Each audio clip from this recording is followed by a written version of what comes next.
Good morning વિદ્યાર્થી મિત્રો. ધોરણ 9 ગણિત પ્રકરણ 1 સંખ્યા પદ્ધતિનો અભ્યાસ આપણે કરી રહ્યા છીએ. કયા લેક્ચરમાં સ્વાધ્યાય 1.5માં પ્રશ્ન 2 એના બે દાખલાનો અભ્યાસ આપણે કર્યો હતો.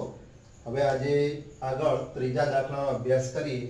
તો ત્રીજા દાખલાની રકમ આ પ્રમાણે છે: વર્ગમૂળમાં 5 પ્લસ વર્ગમૂળમાં 2 કૌંસમાં છે અને આખા કૌંસનો વર્ગ છે.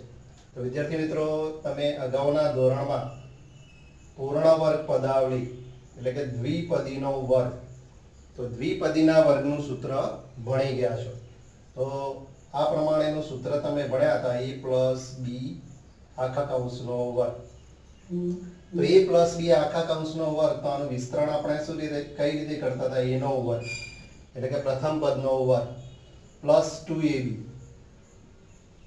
પ્રથમ પદ ગુણ્યા બીજું પદ પ્લસ બી નો વર્ગ. આ પ્રમાણે આપણે એનું વિસ્તરણ કરતા હતા. a પ્લસ બી નો આખા કૌંસનો વર્ગ હોય તો એનું વિસ્તરણ આ પ્રમાણે થાય: a નો વર્ગ પ્લસ 2ab પ્લસ b નો વર્ગ. અને આપણે પૂર્ણ વર્ગ પદાવલી અથવા તો દ્વિપદીનો વર્ગ કહીએ છીએ. તો આ સૂત્ર મુજબ જ આનું વિસ્તરણ કરીશું આપણે. તો જુઓ, અહીંયા a ની જગ્યાએ વર્ગમૂળમાં 5 છે, b ની જગ્યાએ વર્ગમૂળમાં 2 છે. તો શું થશે? પ્રથમ a નો વર્ગ એટલે કે વર્ગમૂળમાં 5 નો વર્ગ 2 ગુણ્યા a અને b, a ના સ્થાને શું છે? વર્ગમૂળમાં 5 અને b ના સ્થાને શું છે? વર્ગમૂળમાં 2 પ્લસ b એટલે કે વર્ગમૂળમાં 2 નો વર્ગ. તો વર્ગમૂળમાં 5 નો વર્ગ કરીએ તો થશે 5. અહીંયા જો આ બંને વર્ગમૂળ વાળા પદોનો ગુણાકાર થશે એટલે વર્ગમૂળમાં થશે 5 દુ 10 એટલે કે 2 વર્ગમૂળમાં 10. વર્ગમૂળમાં 2 નો વર્ગ, કોઈ પણ વર્ગમૂળ વાળી સંખ્યાનો વર્ગ કરીએ તો એનું વર્ગમૂળ દૂર થાય એટલે વર્ગમૂળમાં 2 નો વર્ગ 2. હવે 5 અને 2 નો સરવાળો થશે 5 ને 2 7. આ અસમય સંખ્યા છે વર્ગમૂળમાં 10 એટલે એ સરવાળામાં આવશે નહીં, હંમેશા સમય સંખ્યાઓનો જ સરવાળો થશે. તો આ દાખલાનો જવાબ આવશે 7 પ્લસ 2 વર્ગમૂળમાં 10. ત્યાર પછી ચોથો પ્રશ્ન છે: વર્ગમૂળમાં 5 માઇનસ વર્ગમૂળમાં 2 બીજા કૌંસમાં વર્ગમૂળમાં 5 પ્લસ વર્ગમૂળમાં 2. તો આપણે અગાઉ સૂત્ર ભણ્યા, અહીંયા શું છે? એક વાર માઇનસ એક વાર પ્લસ. તો આપણે એને પૂર્ણ વર્ગના તફાવતની રીતના અવયવો કહીએ છીએ. એનું સૂત્ર પણ આપણે અગાઉ ભણ્યા. તો આનું વિસ્તરણ કરીશું તો આના સૂત્ર પ્રમાણે શું લખી શકાય? વર્ગમૂળમાં 5 નો વર્ગ માઇનસ વર્ગમૂળમાં 2 નો વર્ગ. તો વર્ગમૂળમાં 5 નો વર્ગ કરતા એનું વર્ગમૂળ દૂર થાય. 5 વર્ગમૂળમાં 2 નો વર્ગ 2. 5 માંથી 2 બાદ કરતા 3. આ રીતે આનો જવાબ આવશે 3. હવે ત્રીજો પ્રશ્ન જુઓ વિદ્યાર્થી મિત્રો. એમાં એમ કીધું છે કે જો વર્તુળનો પરિઘ c અને વ્યાસ d હોય તો પાઈ બરાબર c છેદમાં d. આ એક વિરોધાભાસ છે. આપણે જાણીએ છીએ કે ભૂમિતિના અભ્યાસમાં પાઈને આપણે અસમય સંખ્યા તરીકે સ્વીકારેલી છે. હવે જુઓ, વર્તુળનો પરિઘને આપણે c વડે દર્શાવેલો છે. તો તમે અગાઉના ધોરણમાં ભણી ગયા છો કે વર્તુળના પરિઘનું સૂત્ર શું થાય? 2πr, અથવા તો આપણે પાયડી, બંનેમાંથી ગમે તે સૂત્ર લખતા હતા, પાયડી અથવા તો 2πr અથવા બીજું સૂત્ર હતું πd. જ્યાં r એટલે શું છે? વર્તુળની ત્રિજ્યા. d એટલે શું છે? વર્તુળનો વ્યાસ. હવે અહીંયા પાછો વર્તુળનો વ્યાસ જેને આપણે d વડે દર્શાવેલો છે. તો વર્તુળનો વ્યાસ છે d, બરાબર. હવે આનો ગુણોત્તર લઈએ તો c ભાગ્યા d. તો c એટલે વર્તુળનો પરિઘ, એનું સૂત્ર છે πd અને વ્યાસને આપણે d કીધો છે. તો સરખા d ઉડી જાય એટલે શું વધે? પાઈ. તો પાઈ બરાબર c છેદમાં d, બરાબર. હવે પરિઘ અને વ્યાસ, વર્તુળનો પરિઘ અને વ્યાસ એ સંખ્યાત્મક મૂલ્યો હોય, પણ સંખ્યાત્મક મૂલ્યો હોય તો એ p છેદમાં q સ્વરૂપમાં થાય. કારણ કે સંખ્યાત્મક મૂલ્યો છે અને એ હંમેશા ધન પૂર્ણાંક જ હોય. વ્યાસ કે પરિઘનું મૂલ્ય હંમેશા ધન સંખ્યામાં જ હોય, એટલે કે AP/Q સ્વરૂપ એટલે કે સમય હોવા જોઈએ, પણ એનો ગુણોત્તર શું આવે છે? પાઈ. અને પાઈને આપણે અસમય સંખ્યા તરીકે સ્વીકારેલી છે. તો આપણે આ રીતે લખી શકીએ કે આમ C/D એટલે કે પરિઘ અને વ્યાસનો ગુણોત્તર C/D એ સમય સંખ્યા છે. સમય સંખ્યા છે, પરંતુ તેમનો ગુણોત્તર એટલે ભાગાકાર, તેમનો ગુણોત્તર શું મળે છે? પાઈ મળે છે, જે કેવી છે? અસમય સંખ્યા છે. એટલે બંને જવાબો જોતા આપણને આનો બંને જવાબો જોતા આપણને એનો વિરોધાભાસ જોવા મળે કે ભાઈ C/D તો એ તો સમય સંખ્યા છે, પણ એનો ગુણોત્તર શું મળે છે? પાઈ. પાઈ તો અસમય સંખ્યા છે. એટલે જો તમે મૂલ્યો મૂક્યા વગર, આ વ્યાસનું મૂલ્ય મૂક્યા વગર જો એનો ગુણોત્તર પાઈના સ્વરૂપમાં, આ ગુણોત્તરનો જવાબ જો પાઈના સ્વરૂપમાં તમે મેળવ્યો હોય તો એ અસમય સંખ્યા કહેવાશે. પણ જો સંખ્યાત્મક સ્વરૂપે સંખ્યાઓ આના મૂલ્યો મૂકીને પાઈની કિંમત તમે 22/7 કે 3.14 મૂકીને ગણતરી કરીને ગુણોત્તર મેળવ્યો હોય તો એ જવાબ શું આવશે? સમય આવશે. આમ આ જવાબમાં વિરોધાભાસ છે, બરાબર. બંને જવાબો શક્ય બની શકે છે, સમય અને અસમય. તો વિદ્યાર્થી મિત્રો, બોર્ડ ઉપર તો તમે સારા અક્ષરે પહેલા લખી લેજો.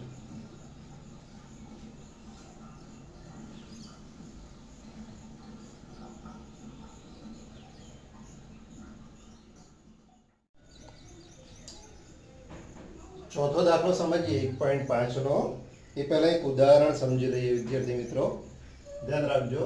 ઉદાહરણ છે વર્ગમૂળમાં 3.5 ને સંખ્યા રેખા પર દર્શાવો. જો સંખ્યા રેખા ઉપર અસમય સંખ્યા વર્ગમૂળમાં 2, વર્ગમૂળમાં 3, વર્ગમૂળમાં 5 કેવી રીતે દર્શાવાય એ દાખલા આપણે શીખ્યા હતા. હવે અહીંયા વર્ગમૂળમાં 3.5 ને સંખ્યા રેખા પર દર્શાવવું છે. તો કેવી રીતે દર્શાવીશું સમજી લો. કારણ કે આના જેવો જ દાખલો ચોથો છે, 1.5 નો ચોથો દાખલો. એટલે આ ઉદાહરણ હું સમજાવું છું તમને. ચોથો દાખલો તમારે જાતે હોમવર્કમાં ગણવાનો રહેશે. તો રચનાના મુદ્દા અહીંયા સમજતા જઈએ કે આપેલી રેખા પરના બિંદુએથી અહીંયા આપણે એક સંખ્યા રેખા દોરી દઈએ.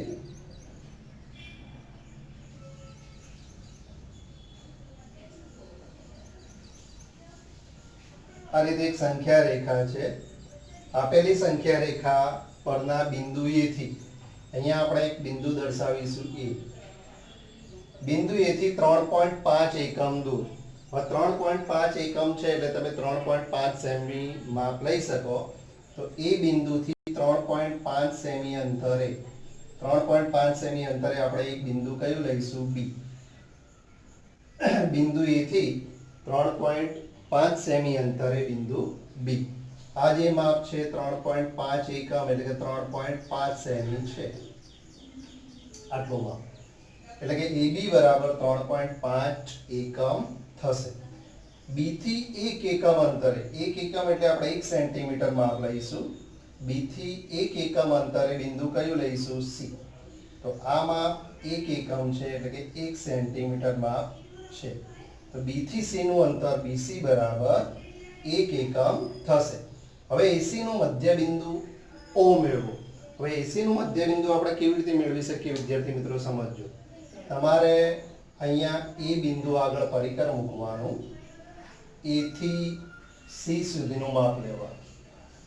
એ આગળ પરિકર મૂકવાનું, પરિકરનો અણીવાળો ભાગ ક્યાં રાખશો? A ઉપર.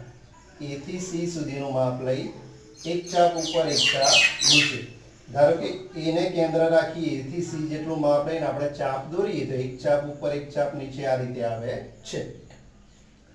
હવે પહેલા કેન્દ્ર આપણે A ને રાખ્યું, હવે C ને કેન્દ્ર રાખીશું. C ને કેન્દ્ર રાખીને એટલું ને એટલા જ માપનો ચાપ દોરીશું ઉપર અને નીચે. ફરીથી સમજો વિદ્યાર્થી મિત્રો, આપણે શું કર્યું, આ એસી નું મધ્ય બિંદુ મેળવવું છે, જેને આપણે લંબ દ્વિભાજક પણ કહીએ છીએ. તો શું કરવાનું, એ આગળ તમે 8મા ધોરણમાં પણ ભણી જ ગયા છો કે એને કેન્દ્ર રાખવાનું, a થી c જેટલું માપ લઈ લેવાનું. પરિકર ક્યાં, એ આગળ રાખવાનું, a થી c જેટલું માપ લેવાનું, એક ચાપ ઉપર એક ચાપ નીચે. પછી એના જ માપ રાખવાનું, c ને કેન્દ્ર લેવાનું, એક ચાપ ઉપર એક ચાપ નીચે. હવે આ બંનેને ફૂટપટ્ટીથી મેળવી દેવાના. ફૂટપટ્ટી સીધી રાખી અને અહીંયા ફૂટપટ્ટીથી બિંદુ મેળવી દેવાનું. આ જે બિંદુ મળે એ શું મળશે, એસી નું મધ્ય બિંદુ, જેને આપણે શું કહીશું, O. તો એસી નું મધ્ય બિંદુ O મેળવો. ત્યાર પછી આગળ શું કીધું છે જુઓ, O ને કેન્દ્ર અને OC જેટલી ત્રિજ્યા વાળું એક અર્ધવર્તુળ દોરો. હવે પરિકર તમારે ક્યાં રાખવાનું, O આગળ. O કેન્દ્ર અને OC જેટલું, O થી C જેટલું માપ લેવાનું. તમે O થી A જેટલું માપ લો તો પણ એ જ આવશે. O ને કેન્દ્ર રાખી O થી C જેટલા માપનું અર્ધવર્તુળ દોરવાનું છે. આ રીતે અર્ધવર્તુળ આવશે. કોને કેન્દ્ર રાખ્યું આપણે, O ને. O કેન્દ્ર અને OC જેટલી ત્રિજ્યાનું શું દોર્યું, અર્ધવર્તુળ દોર્યું. આ અર્ધવર્તુળ દોર્યા બાદ B માંથી પસાર થતી અને AC ને લંબ અને અર્ધવર્તુળને D બિંદુમાં છેદે એવી રેખા દોરો. હવે B માંથી આપણે એક લંબ રેખા દોરીએ તો એ લંબ રેખા આ રીતે આવશે. B માંથી એક લંબ રેખા દોરીશું, જેને આપણે, જે આ અર્ધવર્તુળને ક્યાં છેદશે, D બિંદુમાં છેદશે. તો આ રીતે D બિંદુમાં છેદતી રેખા દોરવાની છે. ત્યારબાદ આ જે BD નું મૂલ્ય આવ્યું, B થી D નું, આ BD નું મૂલ્ય આવશે કેટલું આવશે, વર્ગમૂળમાં 3.5 જેટલું આવશે. હવે શું કરવાનું છે વિદ્યાર્થી મિત્રો, ધ્યાન રાખજો. હવે તમારે B આગળ પરિકર રાખવાનું, B થી D જેટલું માપ લેવાનું. શું કરવાનું છે, B ને કેન્દ્ર, B થી D જેટલા માપનું ચાપ દોરો. B ને કેન્દ્ર રાખી BD જેટલા માપનું ચાપ દોરો, જે સંખ્યા રેખાને ઈ બિંદુમાં છેદે. ઈ બિંદુમાં છેદે. તો જો શું કરીશું વિદ્યાર્થી મિત્રો, B ને કેન્દ્ર રાખીશું, પરિકર અહીંયા રાખીશું, B થી D જેટલું માપ લઈશું અને BD જેટલા માપનું ચાપ દોરીશું. એટલે BD જેટલા માપનું ચાપ આ રીતે આવશે. આ બાજુ બરાબર. તમે આખું અર્ધવર્તુળ ચાપ પર દોરી શકો. આટલું ત્રુટક લાઈન વડે આપણે આને દોરવાનું છે. B ને કેન્દ્ર રાખ્યું, B થી D જેટલા માપનું ત્રુટક લાઈન વડે ચાપ દોર્યું. એ અહીંયા જ્યાં છે ત્યાં શું નામ આપીશું, E. હવે BD કેટલું હતું, વર્ગમૂળમાં 3.5 જેટલું. BD નું માપ હતું વર્ગમૂળમાં 3.5. એટલે અહીંયા સંખ્યા રેખા પર E ને સંગત સંખ્યા જે આવશે એ કઈ આવશે, વર્ગમૂળમાં 3.5.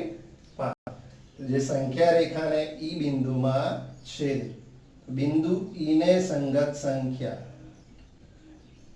બિંદુ E ને સંગત સંખ્યા વર્ગમૂળમાં 3.5 મળે. તો સંખ્યા રેખા પર વર્ગમૂળમાં 3.5 આ રીતે દોરી શકાય. ફરીથી આખી રચના આપણે સમજી લઈએ કઈ રીતે દોર્યું. તો સૌથી પહેલા આપણે શું કર્યું, એક સંખ્યા રેખા દોરી. સંખ્યા રેખા ઉપર કયું બિંદુ લીધું, A. A થી B, A થી B કેટલા એકમ લેવાનું છે આપણે, 3.5 એકમ. અહીંયા 3.5 એકમ એટલે તમે ફૂટપટ્ટીની મદદથી 3.5 સેમી માપ લેવાનું. A થી B 3.5 સેમી. ત્યાર પછી આપણે શું કર્યું, B થી C, B થી C સુધીનું માપ 1 એકમ લેવાનું. 1 એકમ એટલે 1 સેન્ટીમીટર. ત્યારબાદ આપણે શું કર્યું કે AC જે છે એનું મધ્ય બિંદુ O મેળવ્યું. મધ્ય બિંદુ કેવી રીતે મેળવ્યું આપણે, તો પરિકર ક્યાં રાખવાનું, A આગળ. A થી C જેટલું માપ લેવાનું. ફરી ધ્યાન રાખજો, પરિકરે બિંદુએ A થી C જેટલું માપ લેવાનું, એક ચાપ ઉપર એક ચાપ નીચે. પછી પાછું એનું એ જ માપ રાખવાનું, પરિકર ક્યાં મૂકવાનું, સી બિંદુએ એક ચાપ ઉપર એક ચાપ નીચે. પછી આ બંને ચાપને બરાબર મેળવી અને અહીંયા બિંદુ કયું દોરી દેવાનું, ઓ બિંદુ મેળવી દેવાનું. પછી શું કર્યું આપણે, પરિકર ક્યાં રાખ્યું, ઓ ને કેન્દ્ર રાખીને ઓ થી સી જેટલું માપ લીધું અને અર્ધવર્તુળ દોરી દીધું જે અહીંયા એ બિંદુ આગળ મળશે. ત્યાર પછી આપણે બી માંથી પસાર થતી એક લંબ રેખા દોરી, બીડી, જે અર્ધવર્તુળને ક્યાં છેદે, ડી બિંદુમાં છેદે. છેલ્લે પછી શું કર્યું, બી ને કેન્દ્ર લીધું, બી થી ડી જેટલું, કારણ કે બીડી કેટલું છે, વર્ગમૂળમાં 3.5. બી ને કેન્દ્ર, બીડી જેટલું માપ લઈને ત્રુટક લાઈન વડે ચાપ દોર્યો. અહીંયા ઈ બિંદુમાં છેદે સંખ્યા રેખાને, તો બીડી વર્ગમૂળમાં 3.5 છે એટલે ઈ ને સંગત સંખ્યા એ શું આવશે, વર્ગમૂળમાં 3.5. તો આવો જ દાખલા નંબર 4 છે. તો સ્વાધ્યાય 1.5 નો પ્રશ્ન 4. તો પ્રશ્ન 4 ની રકમ શું છે કે વર્ગમૂળમાં 9.3 ને સંખ્યા રેખા પર દર્શાવો.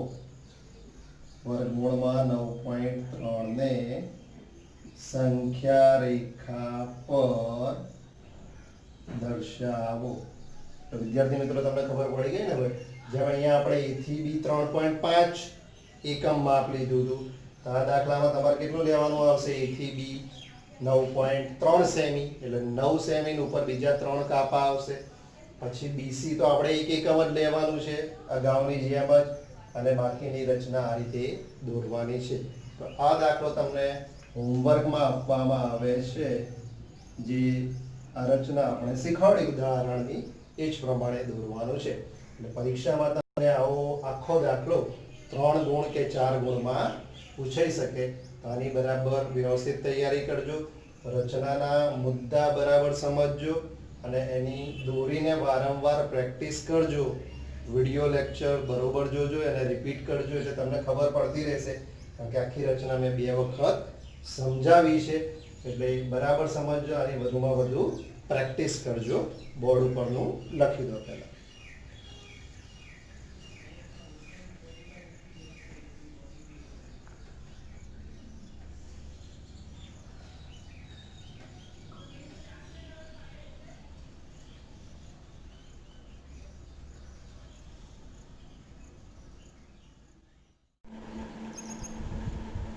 સ્વાધ્યાય 1.5 નો દાખલા નંબર 5.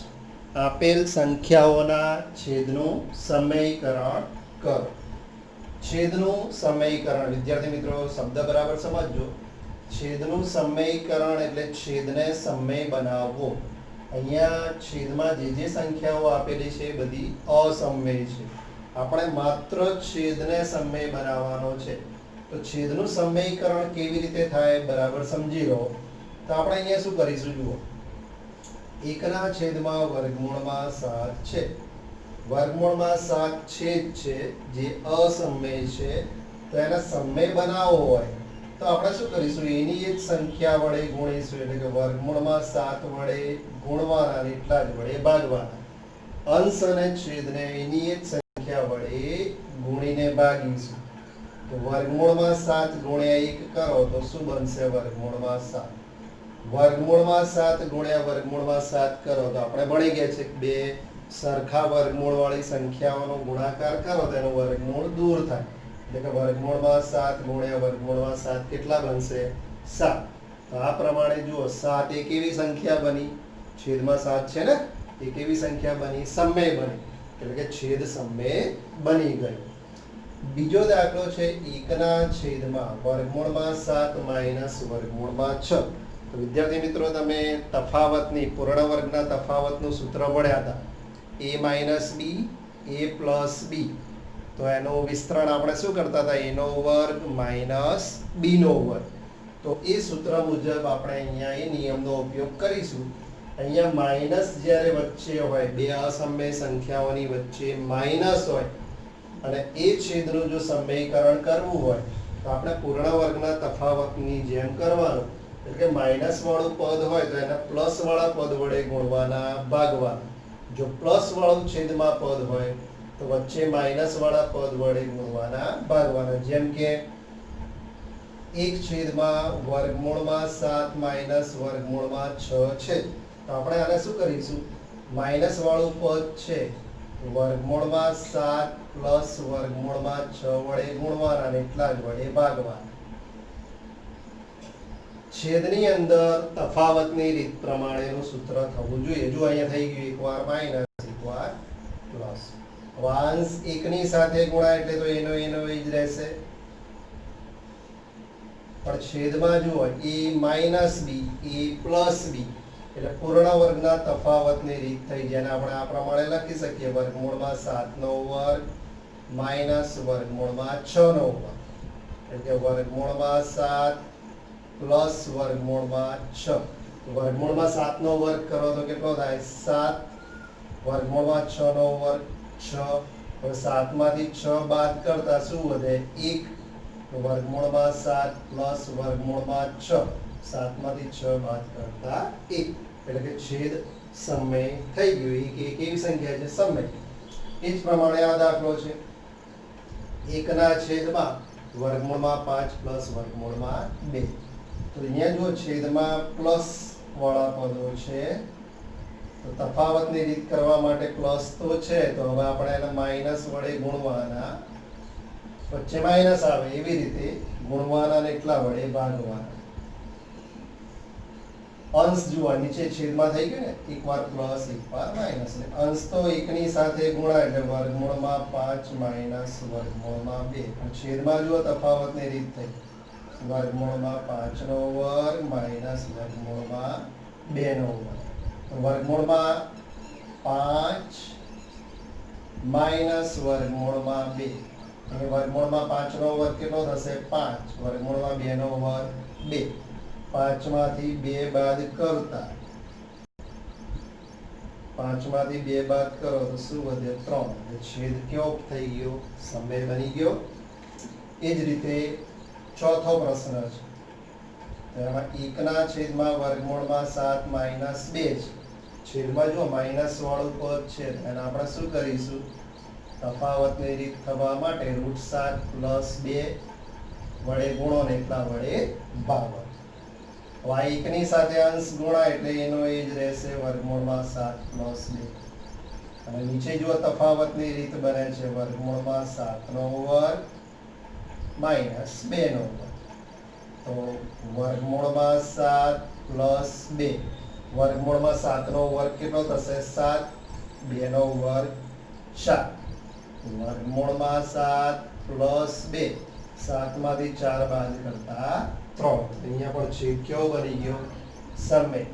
તો વિદ્યાર્થી મિત્રો આ પ્રકારના દાખલા એક ગુણમાં પૂછાઈ શકે, એક અથવા બે ગુણમાં પણ પૂછાય, લાંબી ગણતરી થોડી હોય તો. એવા દાખલા આજે તમને 3 દાખલા છે. છેદનું સમયકરણ કરો એવા 3 દાખલા હોમવર્કમાં આપવામાં આવે છે. અને અગાઉ વર્ગમૂળમાં 9.3 નું સંખ્યા રેખા પર દર્શાવ એ દાખલો પણ તમને હોમવર્કમાં આપેલો છે.